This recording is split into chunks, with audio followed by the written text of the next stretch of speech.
ओम शांति। आज 17 जून 2023 के साकार मधुर महावाक्य हैं। मीठे बच्चे, तुम्हें बाप दादा की श्रीमत के डायरेक्शन पर चल देही अभिमानी बनना है। चित्र को देखते हुए भी विचित्र बाप को याद करना है। प्रश्न है आज की मुरली का कि किस एक बलिहारी के कारण तुम बच्चे लकी स्टार्स गाए हुए हो। क्या प्रश्न है आज का कि किस एक बलिहारी के कारण तुम बच्चे लकी स्टार्स गाए हुए हो। उत्तर है इसका पवित्रता की बलिहारी के कारण। तुम इस अंतिम जन्म में पवित्र बन भारत को पवित्र बनाने की सेवा करते हो, इसलिए तुम लकी स्टार्स देवताओं से भी ऊंच हो। तुम्हारा यह जन्म हीरे जैसा है। तुम बहुत ऊंच सेवाधारी हो। ब्रह्मा की आत्मा इस समय श्री कृष्ण से भी ऊंच है, क्योंकि वह बाप की बनी है। श्री कृष्ण तो प्रारब्ध भोगते हैं। गीत है आज की मुरली का कि आने वाले कल की तुम तस्वीर हो। ओम शांति। बाप कहे बच्चों प्रति, बाप भी निराकार, बच्चे भी निराकार हैं, परंतु यह जो साकारी चोला लिया है, इनसे पाठ बजाना है। ऐसे पाठ बजाने वाले बच्चों से बाप कहे अब देही अभिमानी बनो, अपने को आत्मा निश्चय करो। ऐसे ना कहो अहम आत्मा सो परमात्मा। यही तो तुम बाप को 84 जन्मों के चक्र में ढकेल देते हो। अपने को बाप समझ 84 जन्मों के चक्र में डाल दिया है। यह कहने से तुम रसातल में चले गए हो। बेड़ा डूबना शुरू हुआ। अब तुमको श्रीमत मिलती है। बच्चे जानते हैं कि दो मत गाई हुई है। एक है श्रीमत, यही भगवान की श्रीमत अर्थात बेहद बाप की मत है। उन्होंने श्री कृष्ण का नाम डाल दिया है, वह तो रॉन्ग है। श्री कृष्ण को बाप नहीं कह सकते।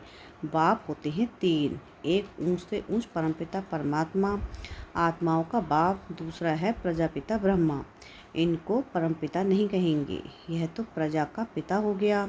इनका नाम भी बाला है। श्री कृष्ण को प्रजापिता नहीं कहेंगे। तीसरा है लौकिक बाप, बेहद का बाप कहते हैं। बच्चे देही अभिमानी भाव। अब श्रीमत से तुमको डायरेक्शन मिलते हैं। दोनों की मत इकट्ठी चलती है। तुम महसूस करते हो यह महावाक्य शिव बाबा समझा रहे हैं। त्रिमूर्ति शिव के बदले भूल से त्रिमूर्ति ब्रह्मा कह दिया है, परंतु इसका अर्थ कुछ नहीं निकलता। त्रिमूर्ति ब्रह्मा कहने से ब्रह्मा की मत गाई हुई है, शिव को उड़ा दिया है। कहते हैं ब्रह्मा भी उतर आए। अब ब्रह्मा तो सूक्ष्म से आकर मत देवे। अब तुमने यह समझा है। प्रजापिता ब्रह्मा को व्यक्त ब्रह्मा कहा जाता है।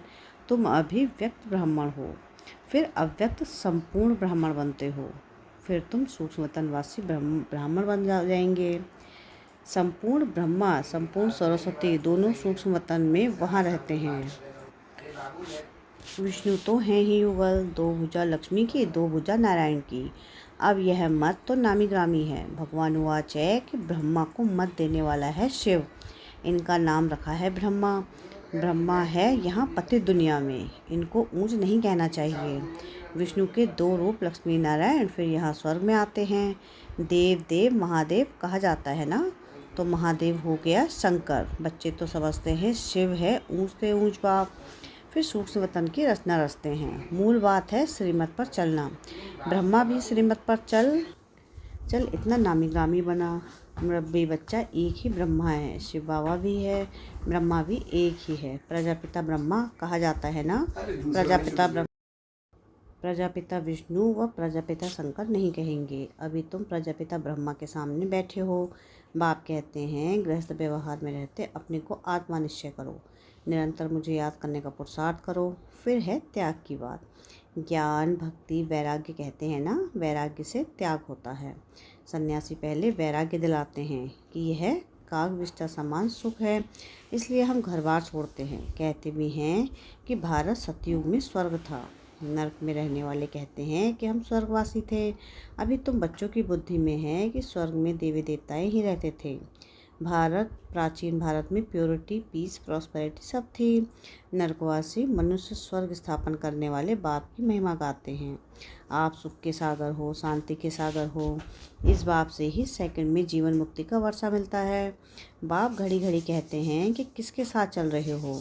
शिव बाबा से ही वर्षा मिलना है। बुद्धि में शिव बाबा की याद रहे, उनसे स्वर्ग में अथाह सुख मिलेंगे। तुम कहेंगे हम शिव बाबा के साथ चल रहे हैं। कोई नया होगा तो वह कहेगा कि शिव बाबा तो निराकार है, यह ब्रह्मा है। तुम शिव बाबा के साथ कैसे चल रहे हो? विचित्र है ना। तुम बच्चे जानते हो कि हम शिव बाबा के सम्मुख बैठे हैं। शिव बाबा का कोई आकार साकार रूप है नहीं, वह निराकार इनके ही शरीर में आते हैं, इनमें आकर बतलाते हैं। यह अपने जन्मों को नहीं जानते हैं। अभी तुम जानते हो, बरोबर हमने 84 जन्म पूरे किए। 84 जन्म ही गाए जाते हैं। सतयुग में लक्ष्मी नारायण थे तो जरूर यही 84 का चक्र लगाते हैं। और धर्म वाले तो बाद में आते हैं, वह इतने जन्म नहीं लेते। पहले आत्मा सतो प्रधान होती है, फिर पिछाड़ी में तमो प्रधान बनती है। तो यह है श्रीमद् भगवान की। ब्रह्मा को भी वह मत देते हैं, परंतु मुरब्बी बच्चा होने के कारण अच्छी रीति धारण कर सकते हैं। कभी वह भी आकर समझाते हैं। कहते हैं बच्चे देही अभिमानी भाव। शिव बाबा भी कहते हैं, ब्रह्मा भी कहते हैं देही अभिमानी भाव। अब तुम प्रैक्टिकल में सम्मुख बैठे हो, वह है विचित्र। तुम हो चित्र वाले। सबको कहते हो हे भाई, हे आत्माएं, बाप को याद करो। आत्माओं से बात करते हैं, एक दो को सावधान कर उन्नति को पाओ। यह ब्रह्मा के तन द्वारा बाप कहते हैं। मुझ बाप को याद करने से और स्वर्ग का वर्षा मिलेगा। इन भूतों के वश नहीं होना। पहला नंबर है अशुद्ध अहंकार। बॉडी कॉन्शियसनेस छोड़ दो, सोल कॉन्शियस बनो। भाई भाई हो तो जरूर बाप ही होगा। ब्रदर्स सिस्टर्स का बाप हो गया ब्रह्मा। ब्रदर्स का बाप है निराकार, यह है साकार। हम सब असुल हैं निराकारी। फिर पाठ बजाने आते हैं। यह श्री श्री शिव भगवान हुआ। श्री कृष्ण की आत्मा तो सतयुग में थी, वह इस 84वें जन्म में बाप की आकर बनी है। तो श्री कृष्ण की आत्मा से भी यह अच्छी हुई ना, क्योंकि इस समय सेवा करते हैं। श्री कृष्ण की आत्मा तो सिर्फ प्रारब्ध भोगेगी। तो दोनों में कौन ऊंच हुआ? 84 जन्म में जो पहला जन्म वाला श्री कृष्ण है वह ऊंच, या फिर समय वाला ब्रह्मा ऊंच? वास्तव में हीरे जैसा जन्म तो यह है, क्योंकि यहाँ तुमको प्राप्ति होती है। वहाँ ऐसे नहीं कहेंगे कि प्राप्ति होती है। इस समय ही तुमको सारी प्रॉपर्टी मिलनी है। तुम बहुत ऊंच सेवाधारी हो। तुम भारत को स्वर्ग, पतित को पावन बनाकर फिर इस पर राज्य करने वाले हो। तुम हो लकी स्टार्स। तब तो सब माथा टेकते हैं ना। यह सारी पवित्रता की बलिहारी है। इसलिए बाप कहते हैं कि काम महाशत्रु है। जिसने तुमको अपवित्र बनाया है उनको जीतो। मुझ सर्वशक्तिमान के साथ जितना योग लगाएंगे उतना पवित्र होते जाएंगे। तुमने 63 जन्म विषय विकार में गोते खाए। अभी यह तुम्हारा अंतिम जन्म है। अजामिल जैसे पापी गाए हुए हैं। सतयुग में है ही एक पवित्रता, पावन धर्म सदैव सुख ही सुख रहता है। यहाँ तो है पतित सन्यासी। पहले सत्व प्रधान थे तो बहुत तीखे थे। कहाँ भी जंगलों में उनको भोजन मिलता था। पवित्रता की ताकत थी। ऐसे नहीं कि परमपिता परमात्मा शिव की ताकत थी। तुमको उनकी ताकत मिलती है। माया का राज्य शुरू होता है द्वापर से। 5 विकारों रूपी रावण का राज्य आधा कल्प चलता है। मनुष्य समझते नहीं हैं कि पतित पावन कौन। गंगा को ही पतित पावनी समझ लिया है, परमात्मा को जानते ही नहीं। कह देते हैं कि परमात्मा उनकी रचना बेअंत है। सतयुग की आयु लाखों वर्ष है। अगर ऐसा होता तो देवता धर्म वालों की संख्या ज़्यादा होनी चाहिए। अभी तो क्रिश्चियन लोग जो बाद में आए हैं उन्हों की संख्या ज़्यादा हो गई है। यह बाप समझाते हैं कि बुद्धि के लिए यह भोजन देते हैं। तुम्हारी बुद्धि अब कितना काम करती है? मनुष्य की बुद्धि अब काम नहीं करती। रचना और रचना के आदि मध्य अंत को जानने का ताला बंद है। उनका है हद का संन्यास हठ योग, तुम्हारा है बेहद का संन्यास राजयोग। तुम राजाओं का राजा स्वर्ग के मालिक बनते हो। इस समय जो पतित है वह थोड़े ही है राज बताएंगे। गीता सुनाते हैं। 18 अध्याय का कितना लंबा अर्थ बैठ निकालते हैं। कितनी गीताएं बनाई हैं। सबकी अपनी अपनी मत है। गीता को समझ नहीं सकते। श्री कृष्ण भगवान ही नहीं, फिर गीता को समझें कैसे? कुछ भी समझते नहीं। अभी तुम जानते हो वह सब हैं ही भक्ति मार्ग के। 5 भूतों ने अजामिल जैसे पापी बना दिए हैं। नंबरवार तो होते ही हैं, एक जैसे तो होते नहीं। समझाया जाता है भगवान एक है, वह आकर राजयोग सिखलाते हैं। लक्ष्मी नारायण और उनकी डिनाइस्टी तमो प्रधान से सतो प्रधान बन रही है। वर्ड की हिस्ट्री ज्योग्राफी से रिपीट होनी है। वर्ड की हिस्ट्री ज्योग्राफी फिर से रिपीट होनी है। पहले तो निश्चय चाहिए। बाबा, बस अब हम तो आपकी ही श्रीमत पर चलेंगे। तुम बच्चों की तकदीर जग रही है। तुम विश्व के मालिक बनते हो और सबकी तकदीर सोई हुई है। बहुत दुखी है। आदि सनातन भारत स्वर्ग था, अब नहीं है। तमो प्रधान पतित बन गए हैं। पतित पावन परमात्मा को कहा जाता है। स्वर्ग में तो सबकी ज्योति जगी रहती है। दीपमाला कहते हैं ना, अभी तो उजाई हुई माला है। बाप कहते हैं यह मेरी आत्माओं की माला है। पहले आत्माओं की माला बनाता हूँ, फिर विष्णु की माला बनाता हूँ। शिव बाबा बनाते हैं ब्रह्मा द्वारा। यह भी समझाया है ब्राह्मणों की माला नहीं बन सकती, क्योंकि अभी कभी आसमान पर चढ़ते रहते, कभी नीचे गिरते रहते हैं। निश्चय बुद्धि से बदल संशय बुद्धि बन पड़ते हैं। आज पक्के ब्राह्मण हैं, औरों को आप समान बनाते हैं, कल शूद्र बन जाते हैं। इसलिए शिव बाबा कहते हैं ब्राह्मणों की माला बन नहीं सकती। तुम पुरुषार्थ करते हो, रुद्रमाला बनेंगे। इसलिए योग लगाना है। योग पूरा होगा तो बुद्धि रूपी बर्तन पवित्र होगा, तो धारणा भी होगी। बाप को याद करने से तुम वर्षा लेते हो। तुम्हारी आँख वर्षे में चली जाती है। लौकिक बाप के बच्चों की भी वर्षे में नज़र रहती है ना। कोई कोई बच्चे कहते हैं यह बूढ़ा कब मरेगा तो हमको मिल्कियत मिलेगी। कोई कोई बाप ऐसे मनहूस होते हैं। कोई बाप ऐसे मनहूस होते हैं जो बच्चों को कुछ देते ही नहीं, स्त्री को घर खर्च भी नहीं देते। बाप कहते हैं कि मूल बात है निश्चय बुद्धि बनो। तुमने विचित्र का हाथ पकड़ लिया है। इस चित्र द्वारा कहते हैं कि मुझे याद करो। तुम्हारी जिन जैसी बुद्धि होनी चाहिए। शिव बाबा परमधाम में रहते हैं।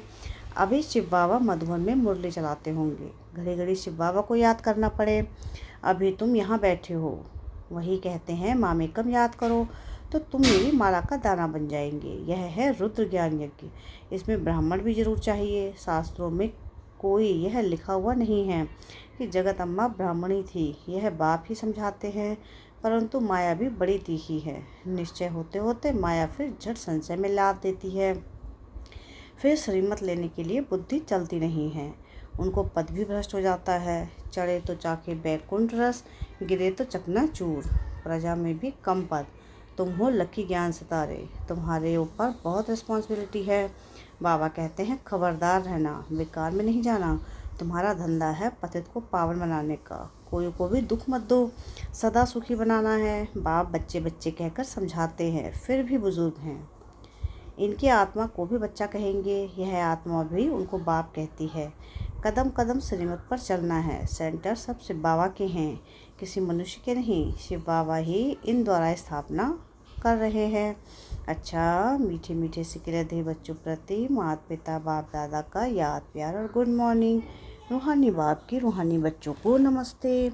हम रूहानी बच्चों की रूहानी बाप दादा को याद प्यार गुड मॉर्निंग और नमस्ते।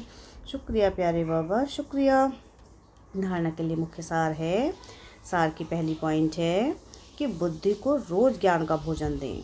शक्तिशाली बनाना है। योग से बुद्धि रूपी बर्तन पवित्र बनाना है। सेकंड पॉइंट है कि हमने विचित्र बाप का हाथ पकड़ा है। इस निश्चय से घड़ी घड़ी बाप को याद करना है। कोई को भी दुख नहीं देना है। वरदान है आज की मुरली का कि रियलाइजेशन द्वारा निर्बल से शक्तिशाली बनने वाले मास्टर सर्वशक्तिमान भव। क्या है वरदान आज का कि रियलाइजेशन द्वारा निर्बल से शक्तिशाली बनने वाले मास्टर सर्वशक्तिमान भव। मानव जीवन की मानवता का आधार आत्मा पर है कि मैं कौन सी आत्मा हूँ, क्या हूँ। यदि यही रियलाइज़ कर ले तो शांति स्वधर्म हो जाए। मैं श्रेष्ठ आत्मा हूँ, सर्वशक्तिमान की संतान हूँ। यह रियलाइजेशन निर्बल से शक्तिशाली बना देती है। ऐसी शक्तिशाली आत्मा व मास्टर सर्वशक्तिमान आत्मा जो चाहे जैसे चाहे वह प्रैक्टिकल कर सकती है।